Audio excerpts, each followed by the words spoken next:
अब शुरू होने जा रहा है देश का सबसे बड़ा मुकदमा, आपकी अदालत, रजत शर्मा के साथ।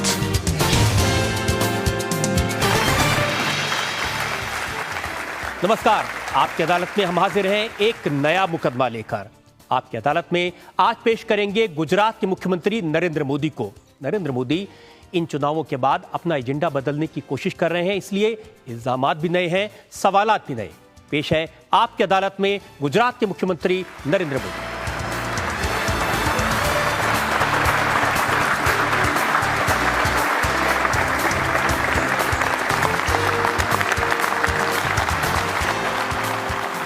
आपकी अदालत में जनता की तरफ से मुकदमा चलाएं, इल्जामात और सवालात का सिलसिला शुरू करें। इससे पहले आज के जज दिलीप चरण की इजाजत चाहेंगे आज की कार्रवाई शुरू करने के लिए।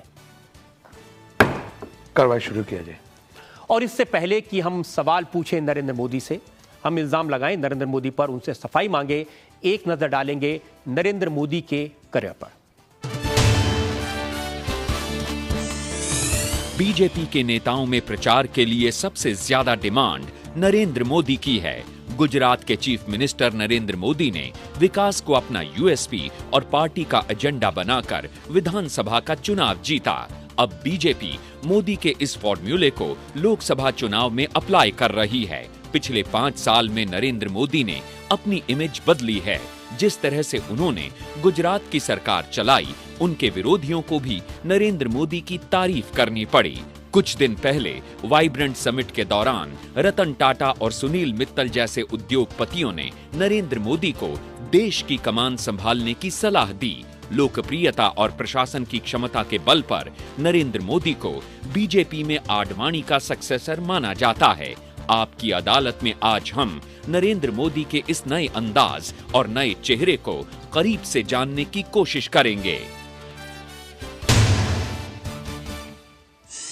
आज का मुकदमा शुरू करते हैं। आपकी अदालत में पहला इल्जाम नरेंद्र मोदी का।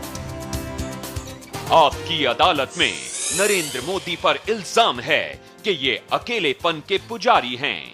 आपके बचपन की बात देखें तो भरा पूरा परिवार था, 4 भाई बहन, माता पिता, लेकिन 17 साल की उम्र में सबको छोड़ के आप हिमालय की गुफाओं में चले गए थे। आपकी जानकारी सही है, लेकिन कुछ पाने के लिए कुछ छोड़ना पड़ता है। लेकिन अब नहीं लगता कि गलती की थी वहां गुफाओं में 4 साल बर्बाद करके? मुझे लगता है वही सबसे ज्यादा अच्छा काम किया है मैंने, और सबसे ज्यादा आनंददायक, मन को संतोष देने वाला काम था।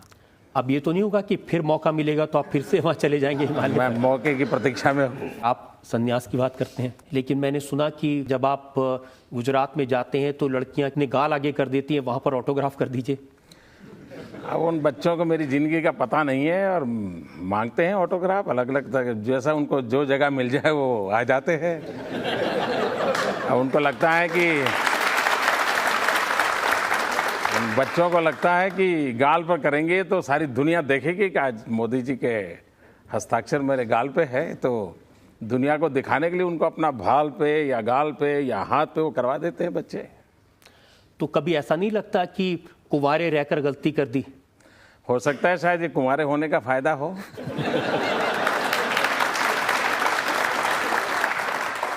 बहुत सारे लोग ये भी तो सोचते होंगे ये जो सबसे एलिजिबल बैचलर है ये अपना घर कब बसाएगा? अब सरकार ने एक, हमारे यहाँ जो एमएलए होते हैं उनको एक ज़मीन का प्लॉट खरीदना होता है। अब हमने ज़मीन का प्लॉट तो लिया है, उस पर मकान बनेगा कि नहीं मुझे मालूम नहीं, और घर कब बनेगा वो सोचेंगे। नरेंद्र मोदी एक नेता से ज़्यादा एक ब्रांड बन गए हैं। आप जिस तरह के कुर्ते पहनते हैं, जैसा कुर्ता आपने पहना हुआ है, मैंने देखा न्यू जर्सी में, लंदन में मोदी कुर्ता चलता है। मैंने भी सुना है, और मेरे एक दोस्त अमेरिका से मेरे लिए कुर्ता लेके आए। मैं हैरान था, तो वो जो बता रहे थे कि अमेरिका में ये मोदी कुर्ता बिक रहा है। अभी मुझे किसी ने मोदी मिक्स करके कोई खाने की कुछ चीज़ें बिक रही हैं वो भेजा था। अब हो रहा है, शायद उनको व्यापार में काम आता है। मेरा नाम तो करने दीजिए, क्या है, किसी के भलाई के लिए काम आता हो तो क्या है। अहमदाबाद में मोदी के रिक्शे चलते हैं मोदी के नाम से। ये वो ऑटो रिक्शा जो है वो एक अलग कंसेप्ट है। उस ऑटो रिक्शा में आप जाएंगे तो वो आपको चॉकलेट देता है, बिस्लरी का पानी देता है, टेलीफोन की व्यवस्था देता है ऑटो रिक्शा में। और अगर आपका मोबाइल फ़ोन चार्ज करना है तो चार्जिंग की व्यवस्था देता है। तो एक प्रकार से उसने हवाई जहाज़ में जितनी सेवाएं मिलती हैं उससे ज़्यादा सेवाएं एक ऑटो रिक्शा वाला दे रहा है। लेकिन अब वो मोदी ऑटो हो गया है, तब मैं क्या करूँगा। लेकिन मैंने गुजरात के एक अखबार में पढ़ा कि तरणेतर के मेले में एक महिला ने अपने बच्चे से कहा कि ये दाढ़ी वाला देवता है। ये मैंने अखबार में पढ़ा था।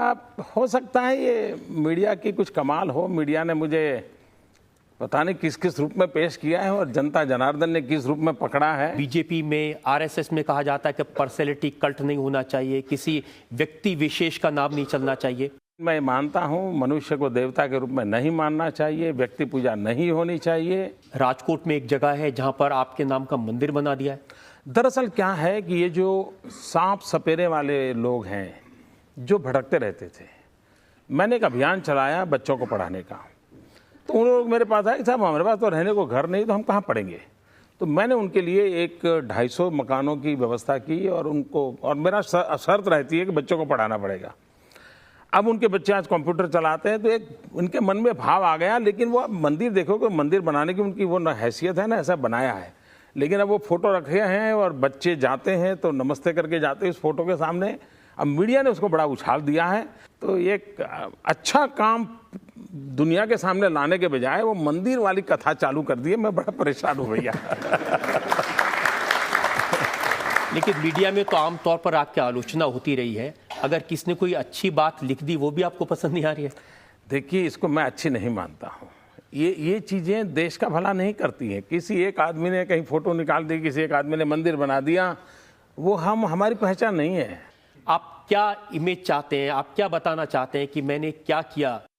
मैं मेरी इमेज नहीं चाहता, मैं मेरे गुजरात की इमेज चाहता हूँ। मैं चाहता हूँ दुनिया माने कि गुजरात सब कुछ कर सकता है और जो आज गुजरात कर सकता है देश भी कर सकता है। मैं एक विश्वास पैदा करना चाहता हूँ और मुझे गुजरात की इमेज में इंटरेस्ट है। मुझे मेरी इमेज में समय बर्बाद नहीं करता।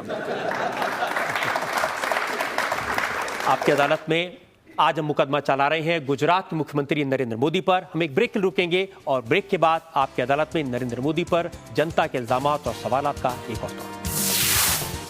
अब मैं आपसे साफ साफ पूछ लेता हूं, लोग ये जानना चाहते हैं कि क्या नरेंद्र मोदी भारतीय जनता पार्टी की तरफ से प्रधानमंत्री पद के उम्मीदवार बनेंगे?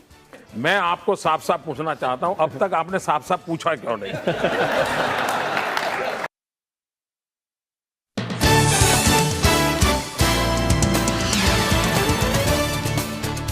आपकी अदालत में आज हम मुकदमा चला रहे हैं गुजरात के मुख्यमंत्री नरेंद्र मोदी पर। आपकी अदालत में अगला इल्जाम।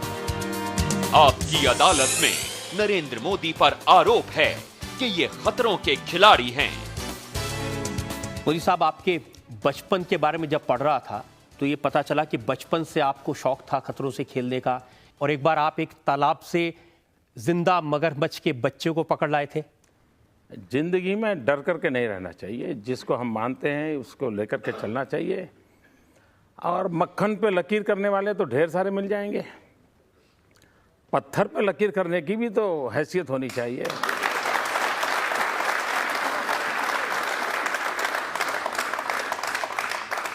लेकिन आपने ऐसी ऐसी लकीर खींची है कि कांग्रेस के नेता कहते हैं ये पिराना मछली है जो दूसरों को खा जाती है। मैं दूसरों को खाया नहीं खाया मालूम नहीं, लेकिन गुजरात में पूरी कांग्रेस को तो खा गया। तो ये उनको परेशानी है, ये पीड़ा है उनको। ये पीड़ा इसलिए हुई कि आपने कहा कि राहुल गांधी एक्वेरियम की मछली है। मैं गोवा में था, वहाँ नरेंद्र करके हमारे एक उम्मीदवार हैं, 30 साल के हैं। मैंने कहा भाई ये नौजवान है कि नहीं है, पार्लियामेंट के कैंडिडेट 30 साल के। लेकिन मैंने कहा अगर आप उसको नौजवान नहीं मानते क्योंकि वो एक्वेरियम की मछली नहीं है। मैंने कहा वो, अब गोवा था तो मुझे मछली ध्यान में आ गई। मैंने कहा वो समुद्र की लहरों पर तूफान के सामने लड़ करके आ गया हुआ नौजवान है, वह भी देश का भविष्य बदल सकता है। लेकिन शायद मेरी हर बात को टोपी पहन करके वो पब्लिसिटी लेना चाहते हैं, सिंपैथी गेन करना चाहते हैं, ऐसा मुझे लगता है। और उस कांग्रेस की स्ट्रेटेजी हो सकती है। फिल्म क्लब डॉग मिलियनेयर है, इसको जो ऑस्कार मिला आपने उसका भी कांग्रेस से हिसाब मांग लिया। भाई मैंने बधाई दी है कांग्रेस को। अगर कांग्रेस पार्टी 60 साल राज न करती तो हिंदुस्तान में स्लम न होते, स्लम न होते तो स्लम डॉग फिल्म न होती, फिल्म न होती तो ऑस्कार न मिलता। तो मैं कांग्रेस को बधाई देता हूं, उससे भी उनको बेचैनी होती है, मैं क्या करूं।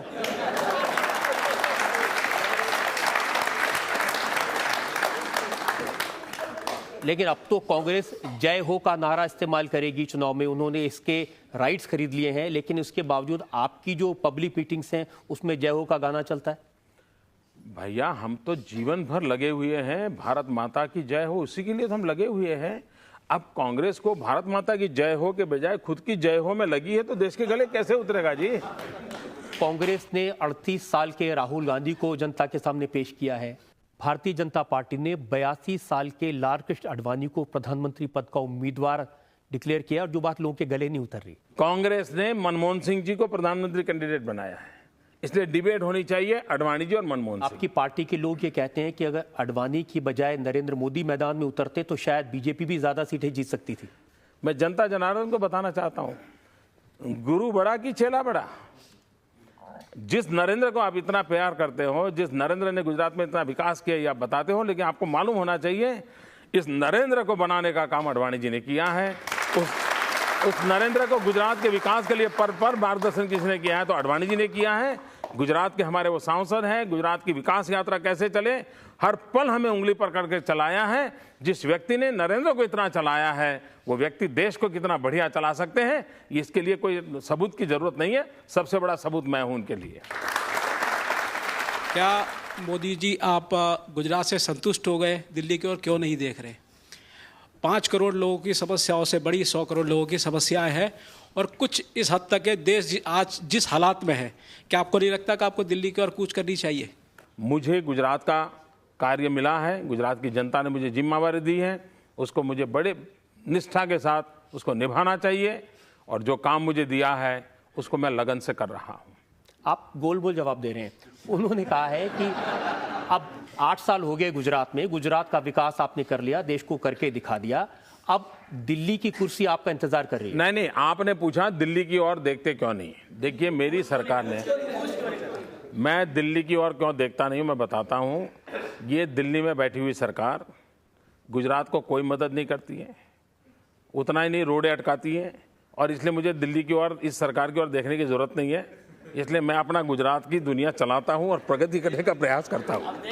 नहीं, उनका सवाल यह है कि क्या आप दिल्ली की ओर कूच करेंगे? उनका कहने का मतलब है कि आप देश के नेतृत्व करने के लिए। गुजरात के हमारे सांसद श्रीमान लाल कृष्ण आडवाणी जी के नेतृत्व में पूरी भारतीय जनता पार्टी और पूरा हिंदुस्तान दिल्ली की ओर कुछ करने वाला है, मैं अकेला नहीं। अब मैं आपसे साफ साफ पूछ लेता हूं, लोग ये जानना चाहते हैं कि क्या नरेंद्र मोदी भारतीय जनता पार्टी की तरफ से प्रधानमंत्री पद के उम्मीदवार बनेंगे? मैं आपको साफ साफ पूछना चाहता हूं, अब तक आपने साफ साफ पूछा क्यों नहीं? और मैं आपको भी साफ साफ जानकारी देना चाहता हूं, भारतीय जनता पार्टी के प्रधानमंत्री के उम्मीदवार श्रीमान लाल कृष्ण आडवाणी जी हैं, और हम सब पूरी ताकत से आडवाणी जी को प्रधानमंत्री बनाने के लिए खपे हुए हैं। ये तो आप इस चुनाव की बात कर रहे हैं, मैं इसके बाद होने वाले चुनाव की बात कर रहा हूं। आडवाणी जी प्रधानमंत्री बनेंगे, बढ़िया सरकार चलेगी और देश दोबारा उनको भी पसंद करेगा। आपकी अदालत में अगला इल्जाम नरेंद्र। आपकी अदालत में नरेंद्र मोदी पर इल्जाम है कि ये गैर जिम्मेदाराना बयान देते हैं। मोदी साहब, पहली बार शायद ये मौका हुआ है जब पाकिस्तान के वजीर आजम ने यह कहा कि नरेंद्र मोदी जो कह रहे हैं वो बिल्कुल ठीक है। यूसुफ रजा गिलानी ने कहा कि नरेंद्र मोदी पाकिस्तान के स्टैंड के साथ एग्री करते हैं, बड़ी खुशी की बात है। आपने कहा अजमल कसाब के स्टेटमेंट के बारे में, अजमल कसाब के स्टेटमेंट को एविडेंस नहीं माना जा सकता। मैंने ऐसा नहीं कहा है, मेरा विषय था पोटा का कानून हटाने के संबंध में। पोटा का कानून जो आतंकवाद के खिलाफ लाया गया था, अटल जी की सरकार लाई थी, उसमें एक प्रावधान था कि कोई भी आतंकवादी पकड़ा जाए और अगर वो सीनियर पुलिस के सामने स्टेटमेंट देगा तो वो स्टेटमेंट एविडेंस के रूप में माना जाएगा। अब आप मुझे बताइए कि ये जो मुंबई पर पाकिस्तान ने हमला किया है, उसकी षड्यंत्र कहाँ हुआ, मीटिंग कहाँ हुई, उसका कोई एविडेंस आपको मिलेगा? कोई एविडेंस मिलने वाला नहीं है। तो आपके पास एविडेंस है कसाब।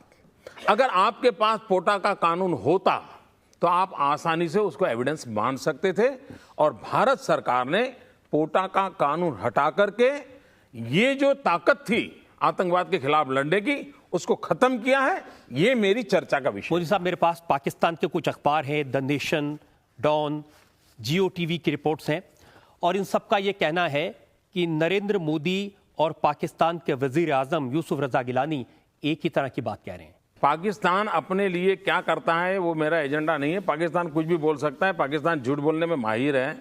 अभी भी देखिए ना, 30 सवाल भेज दिए और हिंदुस्तान की सरकार उनको जवाब लिखने में पड़ी रही है। पाकिस्तान को उसकी भाषा में जवाब देना पड़ेगा। सीधी बात है, हिंदुस्तान में आतंकवाद के खिलाफ कठोर से कठोर कानून होना चाहिए। दुनिया के सभी डेमोक्रेटिक कंट्री ने कानून बनाए हैं। ह्यूमन राइट की वकालत करने वाले दुनिया के सब देशों ने कानून बनाए हैं। अमेरिका का पैट्रियट कानून तो ऐसा है कि जो आशंका वाला व्यक्ति है 6 साल तक उसको जेल में बंद कर सकते हैं, और वो पूछ भी नहीं सकता है कि उसको जेल में बंद क्यों किया। और उसी का कारण है कि 9/11 के बाद अमेरिका में एक भी घटना घटी नहीं। हिंदुस्तान में जब तक हम इस प्रकार के कठोर कानून नहीं बनाते, तब तक हम आतंकवाद को रोकने में सफल नहीं होंगे।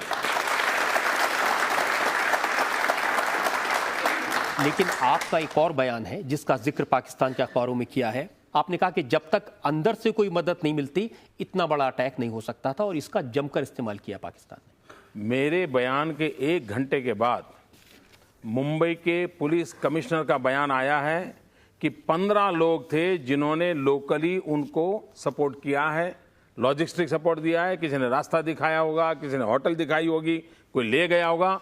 ये मुंबई पुलिस कमिश्नर का बयान है, और मेरा भारत सरकार को यही कहना है, अभी भी कहता हूं, दोबारा कहता हूं कि पाकिस्तान पर दुनिया भर के अंदर इस मुद्दे को लेकर के जितना सच्चाई कह सकते हैं करना चाहिए। लेकिन साथ साथ हिंदुस्तान में वो कौन लोग हैं जो पाकिस्तान से आकर के घुसे हुए हैं या हमारे हिंदुस्तान के हैं जो इस प्रकार से पाकिस्तान को मदद की है, उनको नंगा करके निकालना चाहिए और उनको फांसी के तख्त पे चढ़ाना चाहिए। देश के अंदर कोई ऐसी गद्दारी नहीं कर सकता। और ये मैं आज भी डंके की चोट पे बोलना चाहता हूं, हिंदुस्तान में वो मदद बिना कोई आदमी बाहर का आए करे के चला, हवाई जहाज में आकर के बॉम्बार्डिंग करके गया है क्या? सामान्य आदमी को समझ आता है, कोई तो होगा जिसने उसको रास्ता बताया होगा। वो पहले रेकी करने आए होंगे, तब किसी ने बताया होगा। और पुलिस बोलती है, मुंबई पुलिस ने ऑफिशियल कहा है कि 15 लोगों की मदद तो हुई है। तो चर्चा का विषय यह होना चाहिए कि ये दिल्ली की सरकार वोट बैंक की राजनीति के खातिर ये लोगों को खोजने की बात में ढिलाई क्यों करती है। लेकिन दिल्ली की सरकार तो ये कह रही कि ऐसा लगता है कि नरेंद्र मोदी पाकिस्तान के टच में है। वैसे तो मेरा पूरा राज्य पाकिस्तान के टच में है, क्योंकि हम गुजरात और पाकिस्तान पड़ोस में है, तो हमारा तो पूरा राज्य उनके टच में है और हम उनके कारनामों को जानते हैं और जानना भी चाहिए। कोई ऐसा स्टेट होगा क्या कि दुश्मन देश क्या कर रहा है उसकी जानकारी न रखे? ऐसा हो सकता है क्या कोई देश? वो दिल्ली वाले हो सकते हैं, हम नहीं हो सकते। हम तो जागेंगे, बराबर ध्यान रखेंगे। और मैं चाहता हूं कि इन दिनों आतंकवाद के खिलाफ एक मन बनाकर लड़ा जाए, इसलिए मैं राजनीतिक बयानबाजी करना नहीं चाहता हूं, लेकिन आतंकवाद के खिलाफ एक माहौल बनाना बहुत आवश्यक है, मैं साफ मानता हूं। लेकिन राजनीतिक बयानबाजी तो आप करते हैं जब आप इलेक्शन के लिए स्पीचेस देते हैं, जब आप पब्लिक मीटिंग्स करते हैं। आप कहते हैं कि उग्रवादियों पर अगर नकेल कसनी है तो भारतीय जनता पार्टी को वोट दो। वो तो आतंकवाद को खत्म करने के लिए, नहीं राजनीति थोड़ी है। आतंकवाद को खत्म करना है कि नहीं करना है भाई? सब बोल रहे हैं आतंकवाद को खत्म करना है, तो खत्म करने के लिए जो कर सकते हैं उसको काम दो। पूरा देश को कहना चाहिए नहीं, का राजनीति थोड़ी है। लेकिन आतंकवाद को तो आपने एक ये राष्ट्र नीति है, ये राजनीति नहीं है भैया। राष्ट्र के हर व्यक्ति को सुरक्षा चाहिए और ये करना चाहिए। जो नहीं करते उनको पूछो कि भाई आप वोट बैंक की राजनीति के खातिर आतंकवाद को ये पनपा के क्यों देते हो? भाई ऐसा तो नहीं है कि आपके राज्य में आतंकवादी हमले न हुए हो? गुजरात में आतंकवादी आए, उनको समझ आ गया कि गुजरात जाने का क्या खमियाजा भुगतना पड़ा। 21 दिन के अंदर हर एक को खोल करके रख दिया, चमड़ी उधेड़ करके रख दी और उनके आकाओं को पकड़ के ले आए। हिंदुस्तान में केरल से लेकर के कश्मीर तक केरल से लेकर के कश्मीर तक हर राज्यों से उनके जितने आका थे वो पकड़ लिए। और गुजरात में आतंकवाद की घटना घटी, उसका नतीजा ये हुआ कि देश की सब सरकारों को 5 साल से आतंकवादी घटनाएं घटती थी, लेकिन वो किसी को पकड़ते नहीं थे। गुजरात में पकड़ने के बाद उनको पकड़ने के लिए जाना पड़ा और उसके बाद देश भर में पकड़ने की बात शुरू हुई। तो गुजरात का एक बहुत बड़ा कंट्रीब्यूशन रहा है और सिमी के पूरे नेटवर्क को, उनके सारे आकाओं को पकड़ कर रख दिया हमने। तो देश की बहुत बड़ी भलाई का काम किया गुजरात ने। आप कहते हैं अपनी पब्लिक मीटिंग्स में अगर बीजेपी की सरकार सत्ता में आएगी तो अफजल गुरु को फांसी भी लटका दिया जाएगा। ये आतंकवाद का इस्तेमाल नहीं है सियासत के लिए? अफजल गुरु को फांसी नहीं देनी चाहिए क्या? क्या देश में इस चीजों की लोकतंत्र में डिबेट होनी चाहिए कि नहीं होनी चाहिए? क्या डिबेट होनी चाहिए? मोदी कुर्ते की डिबेट होगी क्या? देश में लोकतंत्र में मोदी कुर्ते की डिबेट करोगे क्या? हर सियासत में क्या हो रहा है, क्या होना चाहिए, इसी की तो डिबेट होनी चाहिए। And this is the true democracy. और चुनाव ये लोकतंत्र का सबसे बड़ा उत्सव होता है और उत्सव में बहस होनी चाहिए, इश्यूज की चर्चा होनी चाहिए और ये राष्ट्र नीति से जुड़े हुए हैं। अफजल गुरु को फांसी मिलना चाहिए। मैं यहाँ के जनता की अदालत को पूछना चाहता हूँ, अफजल गुरु को फांसी मिलनी चाहिए। एक आदमी मिलेगा जो कहेगा अफजल गुरु को फांसी ना मिले? और कोई मुझे बताएं, हमारे जनरल वैद की हत्या हुई थी, एक पंजाब के एक लड़के ने उनकी हत्या की थी, उसको फांसी हुई।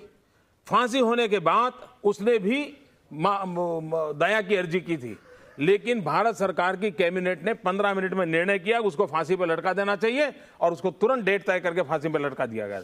जनरल वैद्य के हत्यारे को, जो पंजाब का लड़का था, 15 मिनट के अंदर निर्णय कर सकते हो। अब अफजल गुरु को क्यों शोकेस में रखा हुआ है भाई? किसको दिखाना चाहते हो? और सुप्रीम कोर्ट को मानोगे कि नहीं मानोगे? देश में जवाब उन लोगों ने देना चाहिए जो इस प्रकार की हरकतें करते हैं। उनकी जवाब हमसे मत मांगो जो ये कहते हैं कि गुनहगार को फांसी मिले। हम तो न्याय के पक्ष में बोल रहे हैं। लेकिन क्या ऐसे इश्यूज को आप चुनाव में इस्तेमाल करेंगे वोट लेने के लिए? लोगों को ये इस्तेमाल नहीं है, ये इस्तेमाल शब्द ठीक नहीं है। लोकतंत्र में लोक शिक्षा ये हर एक राजनीतिक दल का कर्तव्य है कि जिसने जनता को शिक्षित करना चाहिए, मीडिया के माध्यम से शिक्षित करना चाहिए, जहां मौका मिले वहां कहना चाहिए। और देश में आतंकवाद के खिलाफ बोलते हैं तो आतंकवाद का कानून के समझ में आएगा, आतंकवादियों को सजा के समझ में आएगा, आतंकवादियों को किस प्रकार से ट्रीटमेंट करनी चाहिए उसका आएगा। ये सारे राष्ट्रनीति के विषय हैं और उसकी बहस होनी चाहिए। 26/11 की घटना के समय आप इंचार्ज होते तो क्या कर सकते थे? पहली बात है, जो मैंने गुजरात में किया वो करके दिखाता। मुझे देर नहीं लगती, मैं आज भी कहता हूं पाकिस्तान को उसकी भाषा में जवाब देना चाहिए, पाकिस्तान को उसी की भाषा में जवाब देना चाहिए। ये लव लेटर लिखना बंद करना चाहिए। ये प्रणब मुखर्जी रोज एक चिट्ठी भेज रहे हैं और वो सवाल भेज रहे हैं, ये जवाब देते फिरते हैं। गुनाह वो करे और जवाब भारत सरकार दे रही है। लेकिन इंटरनेशनल प्रेशर है, उसका भी तो ख्याल रखना पड़ेगा सरकार को। इंटरनेशनल प्रेशर पैदा करने की ताकत आज हिंदुस्तान में 100 करोड़ का देश है। पूरी दुनिया पे प्रेशर हम पैदा कर सकते हैं जी। कोई हम पर कैसे प्रेशर पैदा करे? ये उल्टी गंगा क्यों चली? मैं हैरान हूं जी। पाकिस्तान हमको मार के चला गया, पाकिस्तान ने हम पर हमला बोल दिया मुंबई में, और हमारे मंत्री जी अमेरिका गए और रोने लगे, ओबामा ओबामा ये हमको मार के चला गया, बचाओ बचाओ। ये कोई तरीका होता है क्या? पड़ोसी मार के चला जाओ और अमेरिका जाते हो? अरे पाकिस्तान जाओ ना। क्या तरीका होता? पाकिस्तान जो भाषा में समझे समझाना चाहिए। वही तो मैं आपसे समझने की कोशिश, वही तो मैं कह रहा हूं, पाकिस्तान जो भाषा में समझे वो समझाना चाहिए।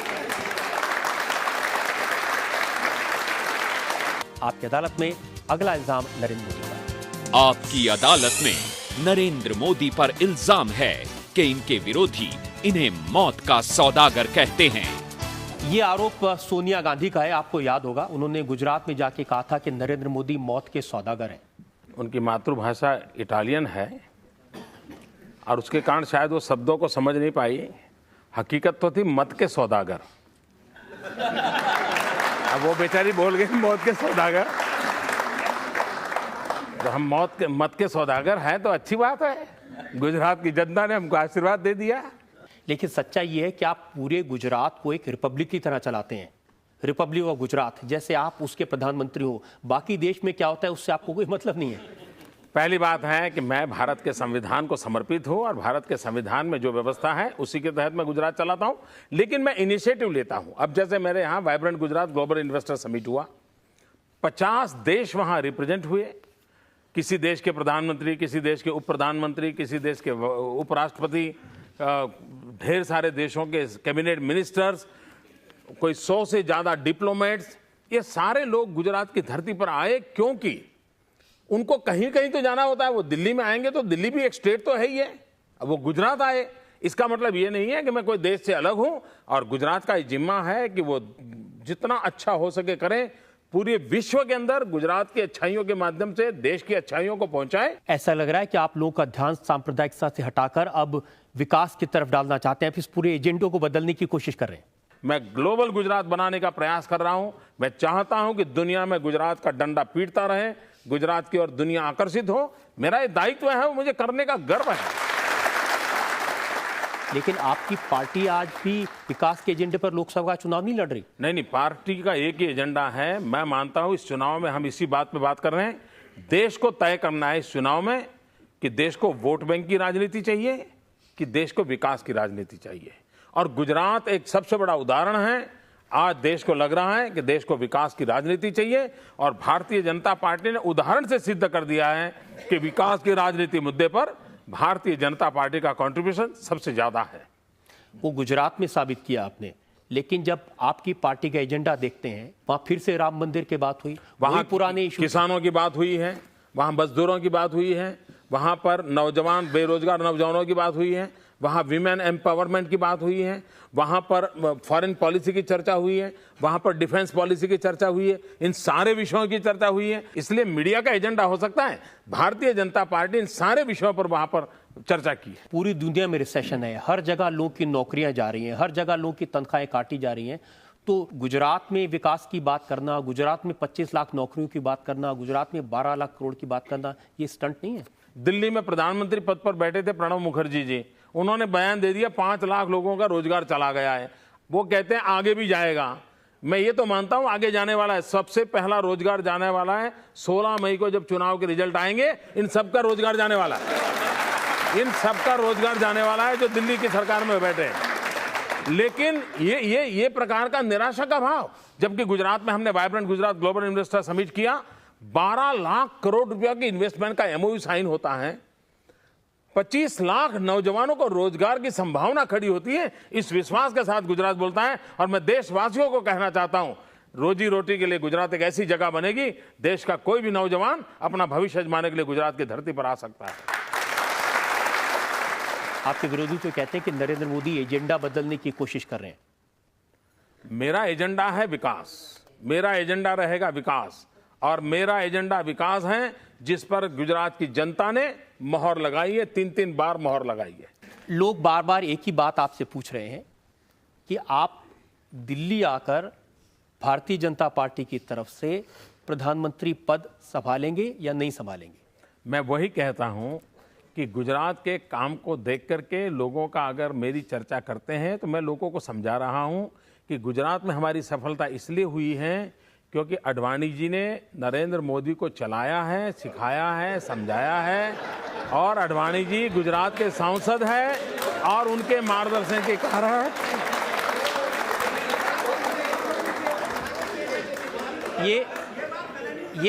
ये बात आप लोगों को इसलिए स्वीकार नहीं हो रही है कि जो लोग चाहते हैं इस पारी में नहीं, अगली पारी में सही। देखिए, मैं साफ बताता हूं, राजनीति में कभी भी पारियां वारियां नहीं होती है, वो नौकरी में होती है, मजदूरी में होती है जी। अगली बारी अगली पारी। मैं ये मानता हूं आडवाणी जी के नेतृत्व में देश बहुत प्रगति करेगा, बहुत विकास करेगा, विकास भी करेगा, सुरक्षा भी प्राप्त करेगा, ये मेरा कन्विक्शन है। मेरे नेतृत्व में गुजरात तेजी से आगे बढ़ रहा है। मोदी साहब ने बहुत कोशिश की आपसे दिल्ली की बात करने की, लेकिन सच ये है कि नरेंद्र मोदी दिल्ली बहुत कम आते हैं। जब दिल्ली आते हैं तो यहाँ रात नहीं बिताते हैं, वापस अहमदाबाद चले जाते हैं। लेकिन आज हमने आपकी अदालत में नरेंद्र मोदी पर इल्जाम लगाए, गुजरात के नए एजेंडे के, नरेंद्र मोदी के नए चेहरे पर, नए इल्जामात और नए सवालात पर।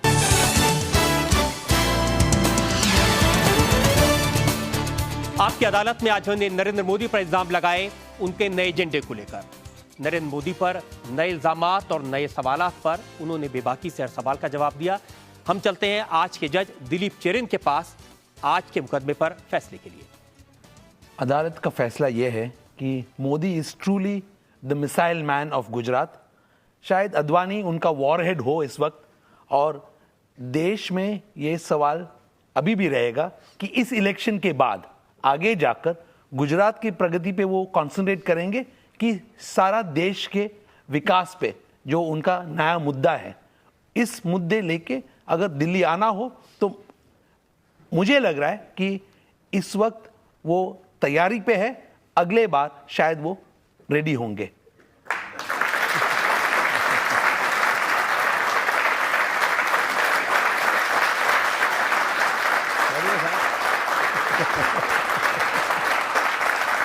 आप कुछ कमेंट करना चाहते हैं जो जज ने कहा इस पर? नहीं साहब, हम तो न्याय के पालन करने वाले व्यक्ति हैं, हम कमेंट नहीं करते जी। उम्मीद करते हैं कि कोर्ट में कुछ बोला नहीं जाता। उम्मीद ये करते हैं कि आपकी अदालत में आज के जज ने जो फैसला दिया है, शायद नरेंद्र मोदी उस पर विचार करेंगे, और इस बार नहीं तो कम से कम अगली बार नरेंद्र मोदी को हम दिल्ली में जरूर देखेंगे।